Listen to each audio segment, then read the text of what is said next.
take your jobs in the future, if you're worried about any of those things, stay with us and follow us live online and send in your questions using the hashtag ERCTalks. Now, joining me with their great expertise, we have 3 Research Council grantees. Let me start with Agnieszka Wykowska, who is from the Istituto Italiano di Tecnologia, and you're the principal investigator on social cognition in human-robot interaction. So essentially the interface of psychology and technology.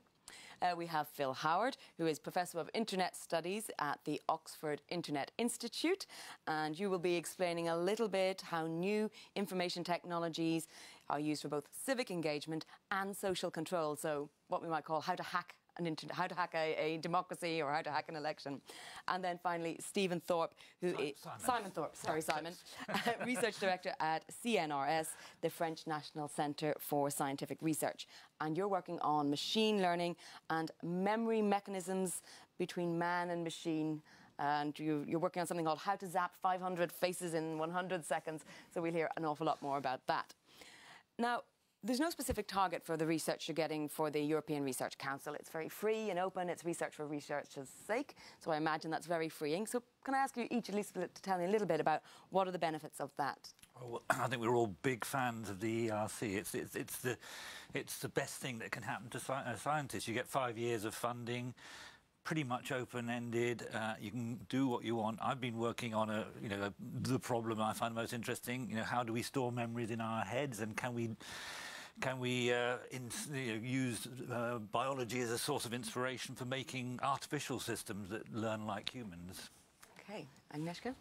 Well, I guess it all boils down to the situation where you are a researcher for many years, you have a dream project in your mind, and then you write it up, and it's actually a great pleasure to write up an ERC proposal, because you're just there dreaming, and then when it gets through, then you have all the freedom to pursue your dream research, and it's really, really fantastic. And in my case, I've always dreamt of examining this interaction between humans and robots, but from the human perspective. So my background is psychology, and I was always interested in how does the human react to robots in an interaction. And it's a very challenging topic, and requires a lot of independence on the researcher side in terms of research. And so it was great to have the opportunity to pursue this research area.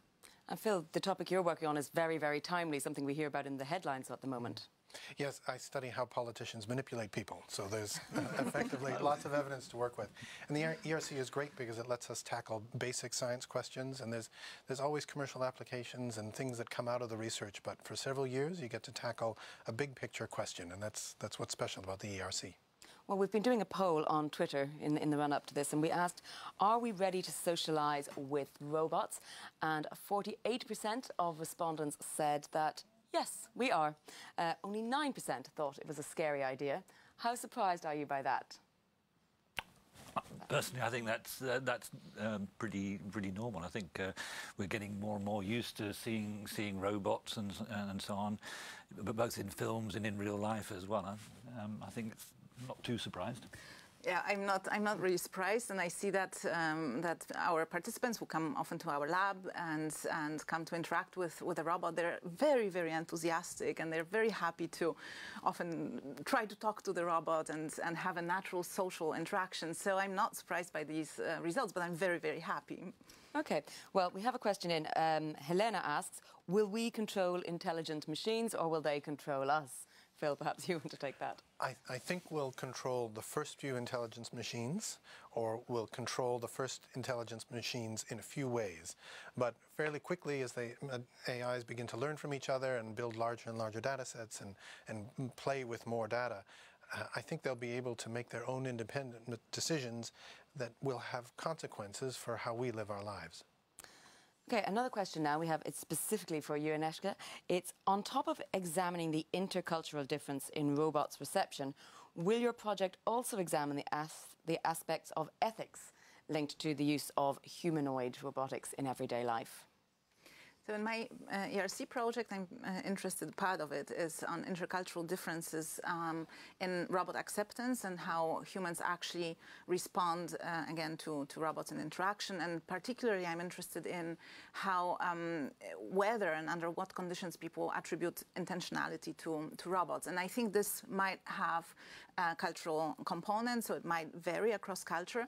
So those topics specifically don't address or explicitly ethics, but if we think about attitudes that people have towards robots that might be cultural, of course the ethical aspects are there inherent because they shape the way we interact with technology, or we're willing to interact with technology and robots in particular. So those aspects will definitely be there in the hopefully answers that I'll get in my research. Because we have this sort of thing that we hear about called the uncanny valley, where people find it a little bit confusing if a robot is too human-like. We prefer to actually be able to tell the difference on an instinctive level. I think the uncanny valley is particularly evident when appearance and behavior don't match. So when something looks extremely human-like, but the behavior is very off, or otherwise, which we haven't had the case of yet. But I think that's where uncanny valley comes into, because you have different expectations when you have when you interact with an entity that is very human-like, but then behavior is mechanistic. That's why there is this drop in sort of emotional attunement with an entity. So. Okay, we're having a lot of questions now on fake news and on the future of employment, so we'll take those in turn, and do keep sending in your questions using the hashtag ERC Talks. Phil, quite a few questions here, I suppose directed at you. From Elisa on Twitter: how can we, the citizens, help fight fake news and misinformation, possibly a better term for it, through AI? And are these AI tools fighting fake news as useful as the AI that creates them? Well, for the moment, the best way to fight fake news is to report it on the social media platforms. Unfortunately, we're fairly dependent on Facebook and Twitter to act when people report junk news. At the moment, there aren't very many scalable AI tools that would help do this in a big way. There are some interesting AI experiments that involve trying to catch fake politicians, right? Trying to catch fake videos made by politicians we might recognize, but saying things that they never said. So there's some experimental work that's really interesting, but for the most part now, if you're a social media user, the best thing you can do is flag the bad content on the platform for the platforms to take some responsibility for. Okay, George wants to know, aren't we already socialising with robots on social media? It seems quite a general question. Bill? Well, if we're using social media, absolutely. We all like bots that come from news agencies, and a lot of the content that flows around Twitter flows from automated accounts.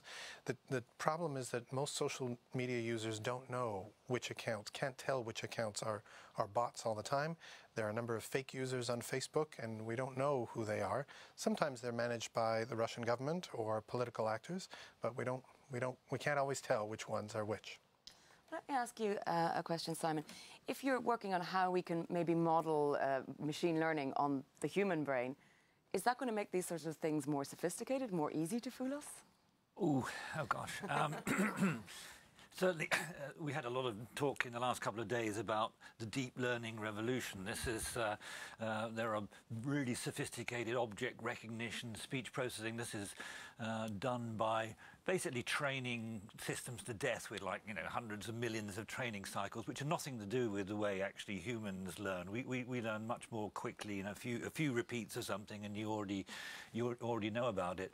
And yes, I'm interested in trying to get that sort of ability to pick up things rapidly into sort of artificial systems. Now, tracking things happening on the internet may be exactly the sort of thing where we need that ability to notice that there's some combination of people, sending messages around which repeats. Every time there's a fake news story, it just happens to involve a set of email or Facebook or Twitter accounts being used.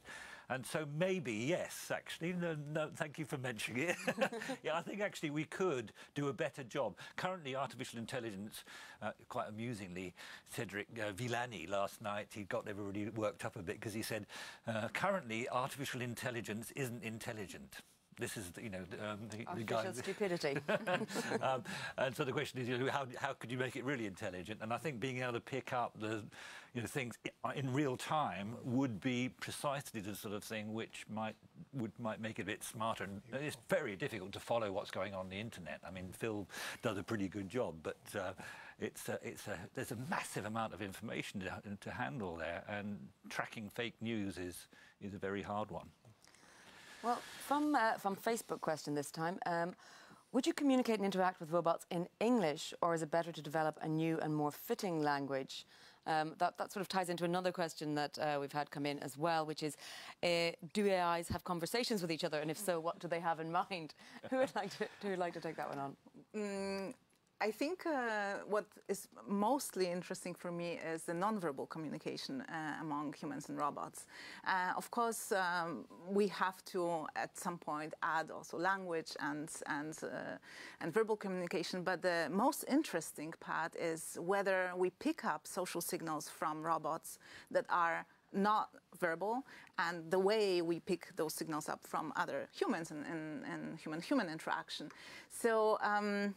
I think this is most of social cognition happens in this kind of implicit and very often nonverbal way. Then on top of that, of course, language, whether it would be English, I guess we need to develop robots with capability to understand various languages depending on the niche that they're within. So if they are to help assist the elderly in a hospital in Italy or France, they need to speak to the elderly in Italian or French, as much as our iPhones right now communicate with us also in language we choose.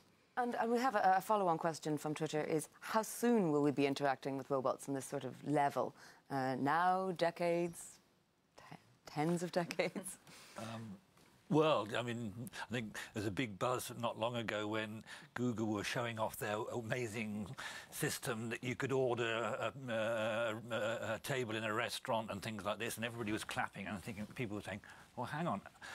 You know, if I'm being phoned, I'm the restaurant owner, and I'm getting phone calls from people who don't even exist, I want to know that's the case, and that is something. Yes, it's definitely doable right now. You could have, you know, robotic sort of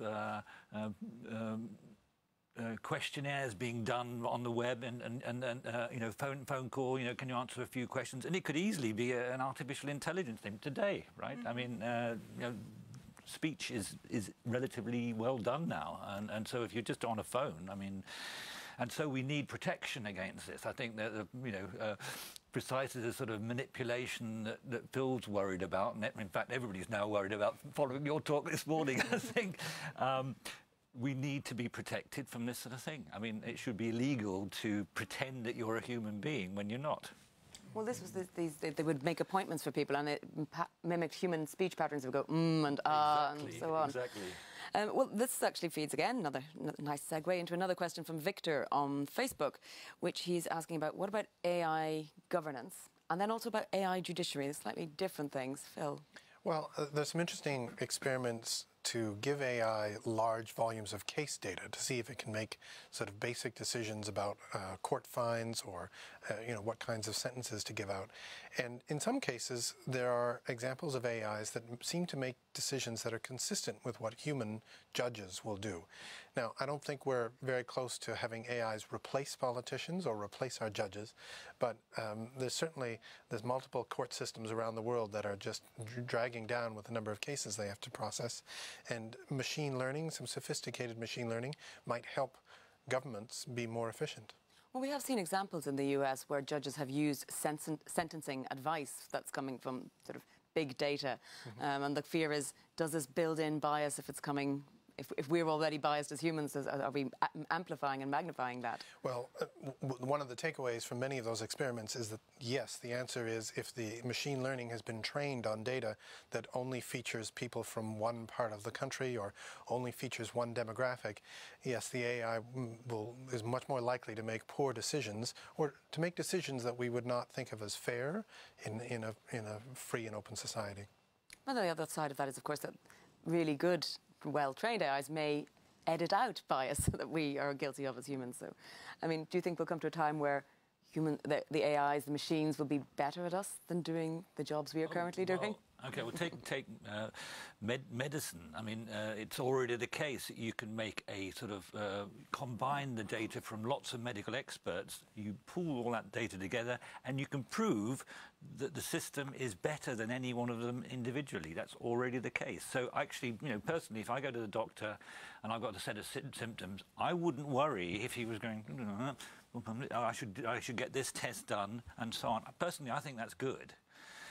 I mean, you still need to have the contact with the doctor, but I think, you know, the doctor can use AI methods and its ability to basically take into account huge amounts of data and all the papers that are coming out. I mean, we scientists know that we can't keep up with all the publications coming out, even in our own specific area. So if you're talking about, you know, being up to date on the latest data, you know, you can get some artificial intelligence system to make sure that you're not missing out on something. I think that's actually good, but it doesn't mean I don't want to go and see a doctor, because I think that's very important as well. Well, we did another Twitter poll and we asked, what impact will AI have on jobs? And half the respondents said that AI would improve our jobs quality, and only 11% of you who responded thought it would increase unemployment. That's quite an unusual statistic, because we are generally fearful of things we don't understand. Simon. I must admit, I find that quite amazing. Maybe the people who tune in and to this are not a standard group, but because yes, if you're not in a job that can be easily replaced by a $10 chip, then yeah, fine. And it's possible that the people at home are watching this are in that group. But if you're a driver, for instance, if you earn your living driving taxis or delivery vans or something, I'm sorry, but in 5 years' time, there's a pretty good chance that, you know, you will not compete with an autonomous vehicle which is doing Amazon deliveries. You know, Amazon are already testing, you know, deliveries by drones, you know, from floating warehouses. Lots of jobs are going to go. I really do believe it. And sorry, the 11% idea, I can't believe that. Of course, it's a debatable point, but. I think this links to the other earlier question about whether we'll be seeing robots in our daily lives very soon. I think the robots that most people have in mind are humanoid. They look like they do in Hollywood movies, but most of the robots will actually be will have wings and multiple legs and little helicopters. They'll be doing deliveries. So I don't think we fully understand what kinds of jobs these robots will replace. And I'm pretty sure that they won't look like us, at least in the first few generations. And of course, but a lot of automation and AI will not be robots. It will be, you know, replacing call centres and replacing all sorts of other things where people's jobs also will go, because you can get once Google has got their answering the phone call thing, so you can't even tell the difference between. They're not going to be employing people in call centres anymore. Isn't there an argument that maybe robots will be doing the dangerous or boring, mundane jobs that humans don't want to do, and it'll free us all up for this utopian future of leisure?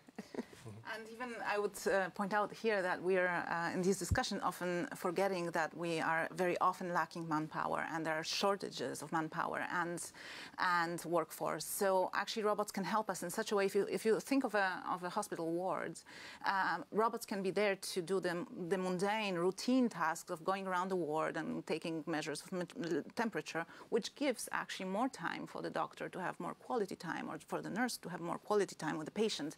So I think the quality time is a very important aspect not to be forgotten in this kind of transformation that we're undergoing. Well, staying with this idea of jobs and employment, we have a question from Twitter, which is about the education angle. Should children learn to program at school? I suppose that's yes. Sounding yes. But Helena asks, if AI will transform the jobs of the future, what career advice do I give my kids? Simon. Okay. Well, I think we have to take this seriously. I think, yes, there will be new jobs coming in that don't exist now, but there will be an awful lot of paid work which will just disappear. And so I think, one approach is to say, oh, well, don't worry, the new jobs will come along, and just have to train people to be flexible and change career, 10 times during their lives and so on. But actually, I think we should be thinking now about the possibility that there just simply won't be enough paid work. And so what do? It's called a universal basic income. Lots of people are talking about it, including in Silicon Valley and so on. And actually, I think that's a solution. And I quite like the idea that, in 30 years' time, basically, we won't have to do paid work at all. We'll grow our own vegetables and, make furniture and do theatre and all the things that, actually people like doing, and looking after their kids and looking after people that they love and so on. That's okay with me, but we can't keep the current model where everybody has to earn their living by finding somebody prepared to pay them enough to live on. And I definitely agree with the spirit of this. I think kids need to learn to code in school, but never have the humanities been so important as well. Being able to appreciate media, do media studies, to discover the great works of literature or art, that's the intellectual work that's still going to need to be done by humans 30 years from now. That's the creative stuff. That'll be the good stuff of social life.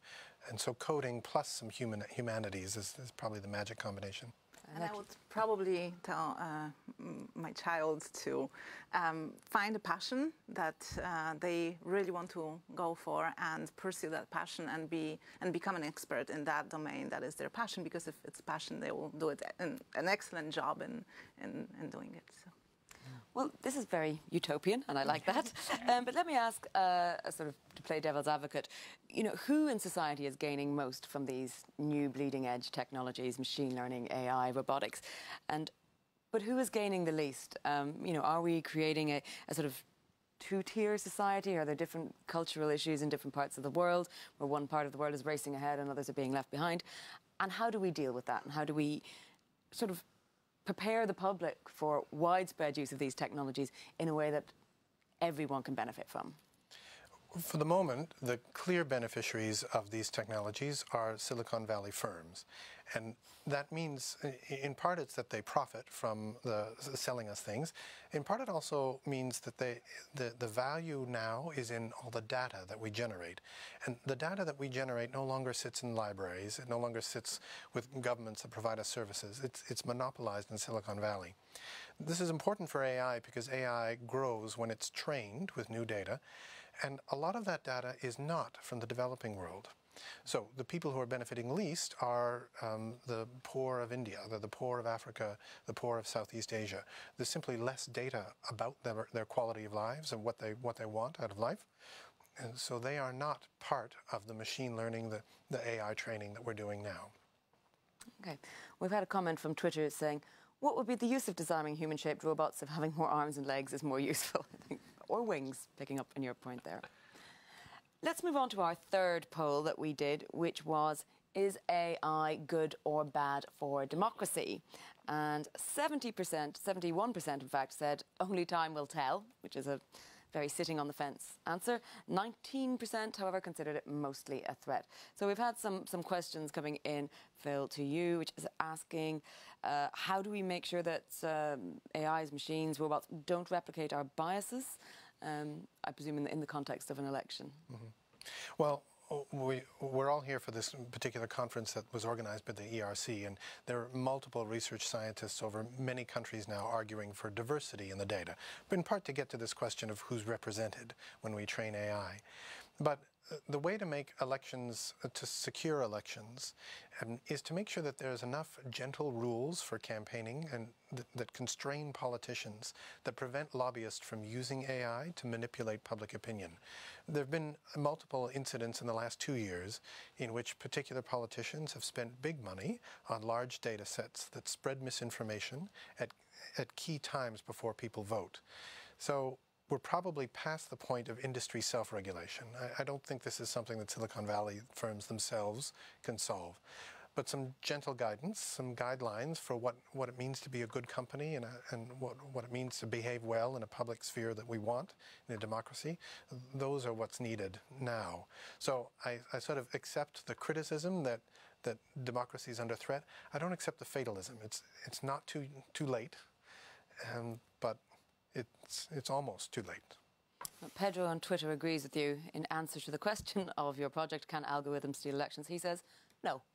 So, I mean, but I presume there's an element there where we have to learn to be more sophisticated readers of these sorts of information we're getting. Absolutely. At the end of the day, or on election day, it's not AIs that vote, it's citizens who vote. And now, if you've been getting warped messages from media, or you're in a particular conspiracy chat room and you only believe the junk that's coming from your conspiracy theorists, then you'll make poor decisions on election day. Probably the secret there is not in AI, it's in diversifying your media diet, right? Reading a liberal paper and a conservative paper and talking to your friends. That's the way forward. Getting out of your filter bubble. Getting out of the bubble. Well, Erika from Facebook asks, how will political parties use AI? We've heard a lot of the scandals, the Cambridge Analytica and Facebook, it's micro-targeting. You know, how sophisticated is it right now? Well, right now it's pretty sophisticated in the sense of sending pre-programmed content to particular users. The thing I worry about for the next couple of years is a marriage of data from the Internet of Things with data from your social media accounts. So if your refrigerator is reporting something about your behavior, or the light bulb above your front door is reporting something about your behavior, if a politician can make an inference from that data, they will. And so the trick is to fill your home with devices if you want these devices, but manage your privacy, be aware of who's getting the data, and try to engage with public life to protect your privacy. Actually, may I just comment that currently, if you want information, you go on the internet, you Google things and so on. And so Google, by definition, knows a hell of a lot about what interests you and can make up all sorts of conclusions about what sort of person you are and whether well, it won't be Google that decides it, but if that information gets into the hands of unscrupulous politicians, they can really make a difference. What I think is going to happen in the next not too long is that the power of local computing, the $10 chips, with millions of neurons on them, and the availability of memory will mean that you can have all the information on your phone. I mean, I've just got my latest phone's got 256 gigabytes of data, right? I mean, why do I need to go onto the web? I could probably have everything I could possibly want to know right on my phone, and then you don't have to let Google and all the other people know what you're interested in. So I think that's a way of getting out of this current problem where people, know so much about everybody, and we can be manipulated that way. So that's a way, a bit more technology could be the solution, because this is going to go. It's going to get cheaper and cheaper. I mean, memory. I mean, it's just. I mean, already it doesn't cost anything. You go to the supermarket and you buy 64 gigabytes of memory on a flash card. It's nothing. And we can't stop the clock at this point. We won't stop the clock. Hilda asked, how can people's privacy be safeguarded in the context of AI and communication? I guess that's sort of feeding into this conversation, but I'd like to broaden that a little bit to all of you to talk not just about AI, but about robotics and machines in general. And how can companies, because you mentioned Silicon Valley and the commercialization of all of these products, to what extent can we rely on them to build in the sorts of societal values that we might decide we liked? Do they have to be forced to? Can we rely on their goodwill? I wouldn't want to have to rely on. I mean, I'm a big fan of, government taking over all this data. I mean, we were talking about this. There should not be a private repository where all the data about us is available. And Europe, I think, is making a really important thing here with showing other countries that actually no, we don't have to say that it's okay for Google and Facebook to have all this personal information about what our interests. That information should be either completely public, in the sense that governments and scientists like ourselves can also access it. Currently, we can't. Scientists do not have the access to this sort of data. So I think yeah, something has to change. I'm not prepared to leave that going on where it's the mega companies that have all the info. Agnieszka? Well, I can direct the discussion a little bit again towards robots and robot assistants. And on the one hand, yes, I completely agree that we have to be very careful with large corporations and what they sort of impose. But on the other hand, if you develop, say, a robot for assistance, you need to listen to the end users, and you actually need to listen to their needs. And so maybe many of the products that will be developed will actually be also driven, even though they're made by companies, will be driven in a bottom-up way through interaction with the end users. And again, if you think about elderly care or hospitals, you need to talk to caregivers and to understand how to shape those products that we're developing. So I wouldn't be so worried when it comes to applications such as assistive robots, because there we really need to sort of work, our companies need to work in interaction with the market. Well, let me ask you just on this question of sort of user input into robotics design. Is that happening on a great scale, or do we see, what the so-called black box productions where, it's not up to the user, you can't set the various, settings the way you necessarily want because you will invalidate your warranty and so on, things like that.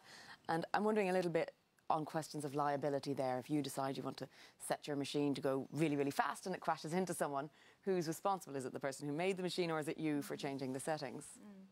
Right. Well, again, it depends very much on the application. So when I'm talking about assistive robotics, what I meant by listening to the market, to the end users, is higher level needs, right? So it's, okay, we have these problems, and then it's up to the engineers, of course, to figure out how to address this need. And then the little details have to be up to the engineers, while the higher kind of level needs can be taken from the end users.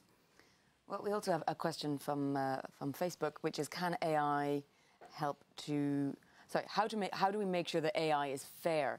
For example, if machines read CVs, how do we make sure they're making fair judgment?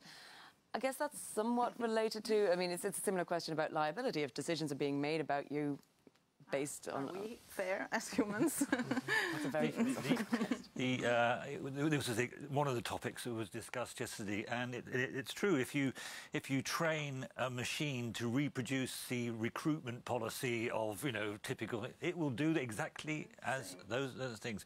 But the great thing is, I think, that at least it becomes visible. You can actually you can actually see that the biases are there, and you can actually correct them. So it's actually perfectly easy to say, do affirmative action, effectively.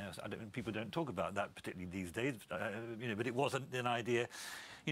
Currently all you can say is if two candidates are equal, you would take the woman preferably, or the minority group, or whatever, when everything else is equal. But actually, you could make the decision process have a sort of an intrinsic bias, such that recruitment ends up being fair. I think I would vote for that. I think I said that publicly yesterday, that I think if you tell people that the system knows that people generally have a bias, and you correct it, and you say, would you like to be recruited by a fair system which has removed the biases, or would you like to go for the, sort of the bias thing? I think most people would probably say they'd go for the fair one. I think we're going to have to build in some system for algorithmic audits. People are going to have to explain how their algorithms work, and even though often with machine learning it's difficult, if not impossible, to trace an entire decision tree, we should still be able to hold an algorithm and the engineers who design it to account for some of the outcomes. Being able to understand what inferences are being made is going to be important to keeping the economic decisions, the political decisions, the social, the cultural, social policy and planning, to keeping trust in our government is going to be it's going to be important to be able to audit these algorithms. Do we need some sort of European agency for robotics and AI to monitor these sorts of things? I'm just going to take a couple of last questions before we wrap up. Polya from Facebook says, if we leave things in the hands of AI, are there more risks for cybersecurity? We haven't talked about cybersecurity yet. Would you like to touch on it a little bit? I think some of the best AI systems are being developed for national security, the national security services. So I don't foresee an immediate future involving Terminators or robots that come after us. But it's another thing that we need to be aware of, that AI will be used by politicians who want to do us harm and military authoritarian governments that want to go on the attack. Okay, well then finally, and it's sort of related since you've mentioned foreign governments, the last question we want to get in from Twitter is, how can Europe take the lead? We're sitting here in Brussels talking for the European Research Council. There is a sense that Silicon Valley is streets ahead, and Asia and China are developing very sophisticated tools that we don't know an awful lot about. If you could inject one thing into the European infrastructure, what would it be? More ERCs, I think. Seriously, though, there's a huge problem right now because Google is spending $13 billion a year, doing research. And so are all the other big companies. And there's a big temptation for, our best minds in research to go and take some position with the corporations. But actually, there are good reasons for wanting to stay in academia, and Europe's got amazing richness in that area. And I think we want to keep the people in government-funded research, basically public-funded research. It's very important, and I think we're here. Thank you, the ERC. And I think, really, if there's one thing you could do, it's making sure that the very best people are not too attracted to go and work for the corporations. Is it stemming the brain drain? I completely agree with you. So more ERCs, yes. And with that, I would also like to add that this is also something that ERC promotes very much, is openness in science. That this is very, very important and allows sort of combining effort and building communities, addressing certain problems in AI or robotics. And so I would say that this is the way to go for Europe. I'm actually not sure that Silicon Valley is streets ahead. I think those firms design AI for profit. They have very specific applications in mind. Usually humans are the source of data, they're the products. It's here in Europe that you find researchers working for the public good, working on medicine, working to process large amounts of data for collective action problems, and in an open way, not the closed way done in Silicon Valley. So I'm actually not sure that they're streets ahead, and I think the good work is actually being done here by the ERC. Okay, well, I think that wraps up our conversation. Thank you very much, Simon Thorpe, Phil Howard, and Agnieszka Wykowska. That's it. If you've got any feedback or would like to send any remarks or follow-up questions and continue the conversation online on social media, don't forget to use that hashtag ERC Talks.